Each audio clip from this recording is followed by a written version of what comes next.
Alright, Shalom. All praises unto Yahweh, Bahashem Yahweh Shai, Bahashem Rakah Kodash. Double honors unto the apostles and the elders of Great Millstone. And Shalom to the hopeful elect Arkim that are teaching this word. Shalom Yahweh, Bahashem Yahweh Shai, Bahashem Rakah Kodash. Now, as you can see here, okay, this is Scott Ritter, and it's Scott Ritter, right? And it says, can the U.S. open the Strait of Hormuz? And you know, Scott Ritter, I believe he was in he's a military man. You know, he knows about, military, American military, and he was in the American military, I believe. So he knows the ins and outs of how militaries work. And basically, man, most of the stuff he's coming out with, 'cause he's releasing videos quite regularly, and most of the stuff he's coming out with is pretty much that Babylon the Great, which is America, is basically through. And this is a war they can't win with Iran. You know, and going into the logistics side of it, the practicality of it, and the fact that the government of America, the Trump administration, is just telling lies, basically. You know, causing problems that they basically can't deal with in the end, pretty much, which we know is biblical prophecy, because Iran was going to be the war that, when they enter Iran, that was going to be the war that was going to, basically the war to kick off, to fully set in motion the NWO, the Mark of the Beast, should be coming soon, and will be the end of Babylon, basically, man. Because we always said it, when they invade Iran and they cause problems with Iran, which they're doing now, which is the state of Israel, and Babylon the Great, which is America, eventually Russia's going to get involved and China's going to get involved, which they already are, but it's going to become where it's blatant they're involved, you know, and they're all going to come together along with America's allies, Babylon the Great's allies, and America's going to meet its judgment, which is nuclear destruction, man. But let's just play some of what Scott Ritter goes into, because he's cursing out the Trump administration, cursing out the Western powers, basically, showing you this is the end of Esau Edom, man, the power structure of the so-called white man, the end of the American empire. Yeah, so Trump put up a tweet, something along the lines that we hit 5,500 targets, which isn't much of a strategy just to blow things up. As you said, it begins to look childish. One would want to see what the objective is and how these targets, achieve that objective. But you mentioned the inability to open Hormuz. Trump has argued this is an objective to open the Strait of Hormuz. I guess it's necessary to get the energy flowing again. And also, he argued if the Iranians dare to close it, keep it closed at least, he will hit them 20 times as hard. And Macron has also now suggested that the French will also, he said, have a defensive mission in the Strait of Hormuz to open it up. To what extent is such a military option actually possible, though? Ooh la la, the French getting involved. How have I not heard about this earlier? Did you know that every Sunday League player has their own player profile? He said, ooh la la. Possible, though. he made mockery of the French. He said, ooh la la, the French, because I saw something where the regime in Iran, it came out that France was going to get involved with Babylon, and they said, look, you and France, America and France, if you think you can open the Strait of Hormuz, come and do it, they said. Basically, calling them on, come and do it. We'll mop the floor with you, which is what they're doing, basically. Ooh la la, the French getting involved. That's a game changer. I mean, my God, Macron. He said, ooh la la. The military genius that he is. And I can't imagine, the French, that changes everything. I think Iran's going to surrender tomorrow. The stupidity. Look, there's a way to get the Strait of Hormuz open. Brute force. You come in and you seize Karg Island, you seize all islands, Kashim Island, and you project power ashore. You seize the shoreline on the Iranian side of the Strait of Hormuz. You go in with 80,000 Marines, and you seize and you hold that territory, and you can extend an air bridge over it, and the Iranians couldn't touch it. You can do that. It'll cost you. It'll be very heavy, and we don't have the resources available right now. So that's a time intensive thing. And still, once you get there, you'll be vulnerable to Iranian ballistic missiles. You may not get Iranians able to push you with troops, because with your air supremacy, you'll be able to hold back any concerted ground effort, and you should be able to push back against most local threats. But we don't have a solution to ballistic missiles, and we don't have a solution to drones. And so we would just now be parking ourselves on Iranian territory, trying to force ships through. The Iranians will still, on occasion, target a ship, and they'll just start pounding our forces. Logistics becomes a problem. You put 80,000 guys ashore in Iran, you got to support them, you got to sustain them. You need port facilities.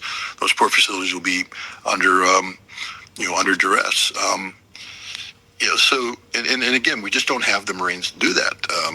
We would have to redirect a lot of Marine manpower and bring in amphibious shipping that would be vulnerable. And it would take months to do this. And meanwhile, the international economy is going to collapse well before that. So this is just fanciful thinking on the part of the United States and on the part of France that they have a vote. The U.S. has always bragged that they could open up the Strait of Hormuz anytime they wanted to.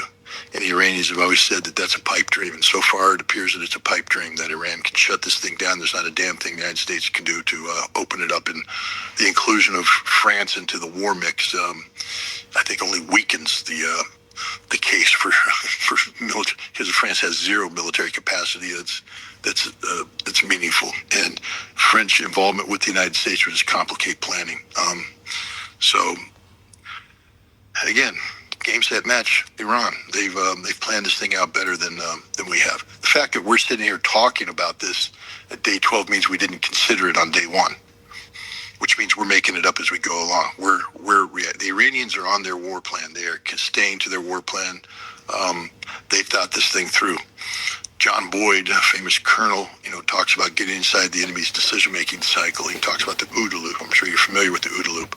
Observe, orient, decide, act. Well, the Iranians are inside the American decision-making cycle. We've changed our war plan 5-6 times. They, on the other hand, haven't changed theirs at all. They're sticking to it.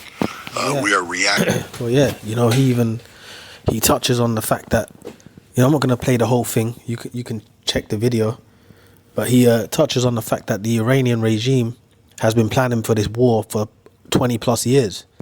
While America has been spread thin all throughout the world, which is what the Roman Empire was doing. And basically, basically their resources are spread throughout the world, whereas Iran was planning for this specific war for 20 plus years, building things within mountains. They've got countless drones, they've got their cheaper technology, then they've got their higher end technology. So they've been planning for this. So even what he even said, Iran is basically way steps ahead, basically. It's all biblical prophecy playing out, man. Okay. And we know that Iran was one of the major players to help to bring down Babylon the Great. Okay, so let me read this here, and we've been saying this for years. All right, this is Ezekiel 38. From the top, it says, "And the word of the Lord came unto me, saying, Son of man, set thy face against Gog, the land of Magog, the chief prince of Meshach and Tubal, and prophesy against him, and say, Thus saith the Lord power, Behold, I am against thee, O Gog, the chief prince of Meshach and Tubal. And I will turn thee," and that, when it's talking about Gog and Magog, that's talking about what you could call today modern day Russia.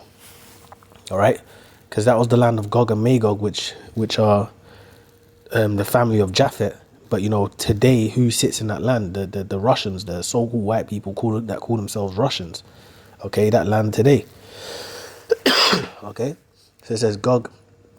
It says, "And say, Thus saith the Lord power, Behold, I am against thee, O Gog, the chief prince of Meshach and Tubal. And I'll turn thee, and put hooks in thy jaws, and I'll bring thee forth, and all thine army, and horses, and horsemen, all of them clothed with all sorts of armour, even a great company with bucklers and shields, all of them handling swords." Yeah. Because the Lord put them hooks back in Russia's jaws, man. When when they said the Soviet Union fell and the Iron Curtain came down and Russia opened its doors to the Western Empire, etc., etc. Well, the Soviet Union has never gone away. They were still a military force, But what did the Lord say here? He's put hooks in their jaws. He's brought them back to that spirit, man, that conquering spirit. Okay? So it says, and I will turn thee back and put hooks in into thy jaws. I will bring thee forth and all thine army and horses and horsemen, all of them clothed with all sorts of armor, even a great company with bucklers and shields, all of them handling swords. Yeah, the Lord put them back into that ferocious spirit, because really when it comes to might on the planet Earth, Russia is above America. Russia is the nation that would basically on a one-on-one basis destroy America. They've got nukes, they've got the military manpower, they've got the know-how, they're a warlike people, you know. So Russia is basically the ultimate protector of Iran, of really mainly Iran, because Iran's got the back. I'm going to read it. Iran's got the backing of Russia. They work with each other. China also, and they're the big players that are going to come against America and the lesser nations that are all connected to them. But Russia is that ultimate protection. So let me read this here. It says Persia, Ethiopia, and Libya with them, all of them with shields and helmet. Yeah, Persia. Who does Persia represent? That's the Iranians today, the Persian Empire. That's them today. And America, the Americans, Babylon the Great, the so-called white people of America have greatly underestimated those people. And prophecy, and the Lord is with them now to help bring down Babylon. They're making a mockery of them. You're hearing what Scott Ritter's saying, man. Scott Ritter and many other military talk, man. Men that have got military experience and that know what's going on, man. They're all saying it. They're all saying it, man. Iran is basically winning this situation. Okay? So it says Persia, Ethiopia, and Libya with them all. It says with them, all of them with shields and helmet. And Gomer and all his bands. That's Gomer's talking about Turkey. Okay?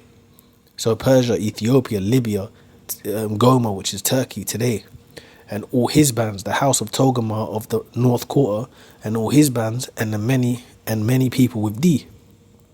Be thou prepared, and prepare for thyself, thou and all thy company that are assembled unto thee, and be thou a guard unto them. Yeah, be thou a guard unto who? Okay, that's the Russians being a guard unto these nations, being a guard unto Persia, being a guard unto Ethiopia, being a guard unto Libya, being a guard unto Turkey. They're going to be the protector over them while these nations pop off at Babylon, man. See, because the American regime, they know that China and Russia are also behind Iran.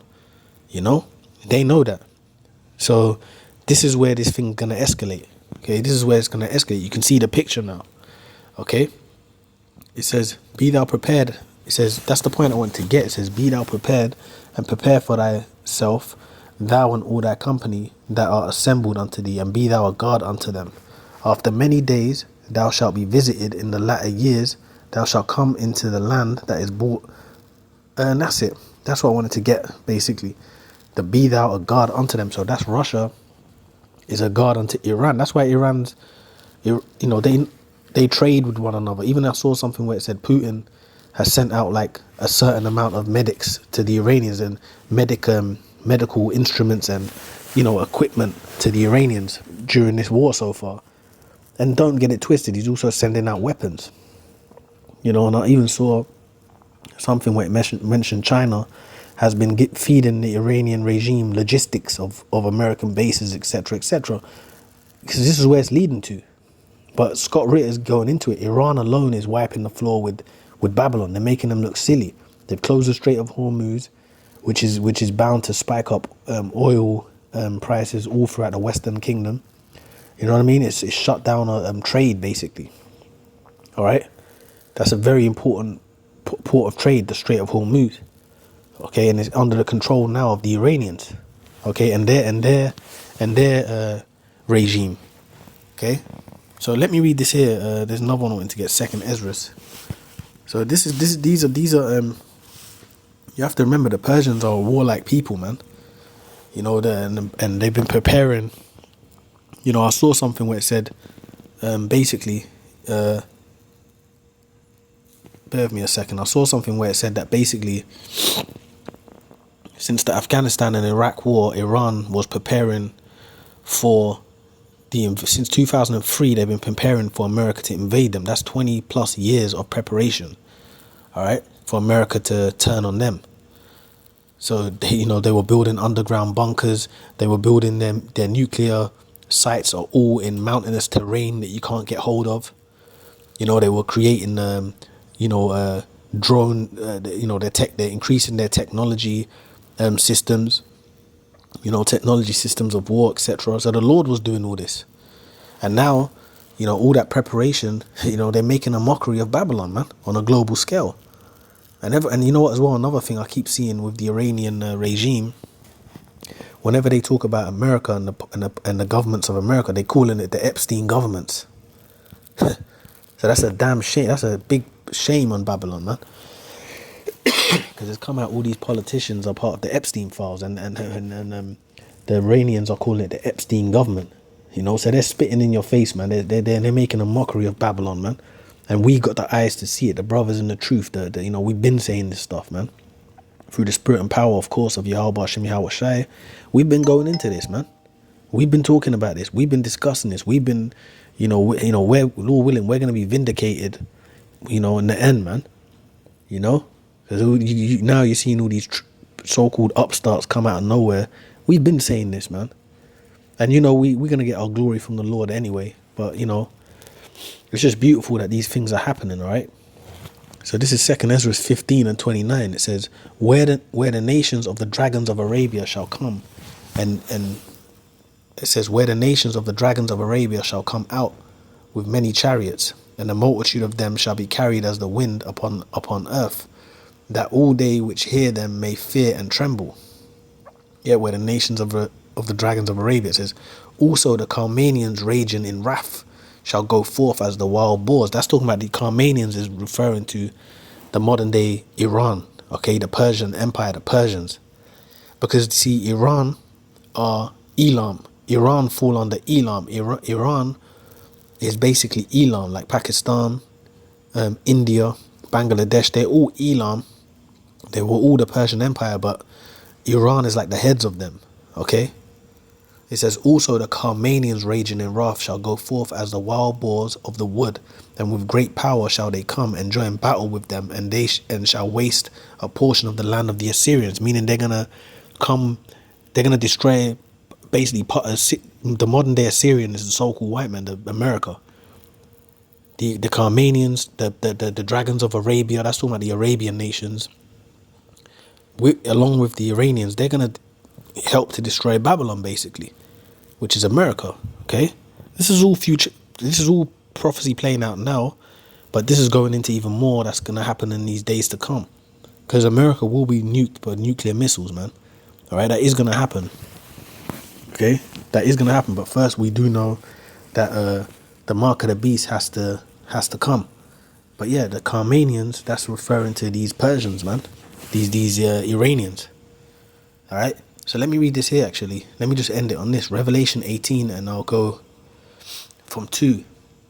It says, and he cried mightily with a strong voice, saying, Babylon the Great is fallen, and is come, and has become the habitation of devils, and the hold of every foul spirit, and a cage of every unclean and hateful bird.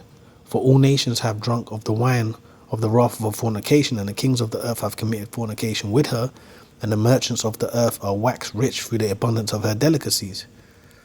It says, yeah, so this is basically, this whole chapter is going into the destruction of America, okay? But the point is, Babylon the Great is fallen, it is fallen. That's America. Babylon the great land of confusion, which is what Babylon means, Babel, is America, modern day America, right? And the empire is about to fall, and it's going to fall in that climactic nuclear war, man. But, we know before that, the mark of the beast has to be released. The NWO, the New World Order, they've got to come with that mark of the beast. All right, we know that. But we know that why we're so happy is because the Iran war, the invasion of Persia by Babylon was a big thing. We know this is a big, we're steps closer to Yahweh Shai, man. Basically. In fact, let me end it on this. No, you know what? That's fine. I'll leave it at that. Basically, Babylon the Great being destroyed. All right. So let me. I mean, there was more in this, but it's all good. The point is, the Persians, you know, which is the Iranians, you know, Russia being a guard to them, okay? And this is all chess pieces that the Yahweh Hashem Yahushai is putting into place, man. Times. They, on the other hand, haven't changed theirs at all. They're sticking to it. We are reacting to them. They are driving. They are in the driver's seat. They're the ones, you know, initiating the action. We're reacting. When you're reacting, you're losing. You need to be in charge. You need to be the one precipitating action, getting the enemy to react. The Iranians are in charge. We are reacting to them. We are going to lose. If we're talking about putting ground troops into the theater. Boom. You heard what you said. The Iranians are in charge. All right. America's reacting to them. And he said, we're going to lose. So, and you know, a lot of these think tanks of Esau and the government, people in government positions and whatnot, they know who the men of the Lord are, man. They know. They know, you know, they you know, we believe they watch the apostles and get this information, man. All right. The apostles been teaching this for years, okay? Prophecy, biblical prophecy. This is all biblical prophecy, man. The late great planet Earth, watch it. It goes into biblical prophecy. But the apostles, they've been teaching this 100% truth, and it's coming to pass, all right? So don't be surprised if Scott Ritter and these folks, they be watching the Apostle Tahar, you know, the GMS apostles, man. Watching the Akyam, man. So, you know, with that, this is a beautiful time that we're in, man. So, you know, with that, I'm going to say, all praise unto Yahweh Hashem Yahushai, double honors unto the apostles and the elders of Great Millstone, and shalom to the hopeful elect Akyam that are teaching this word. Shalom. Shalom.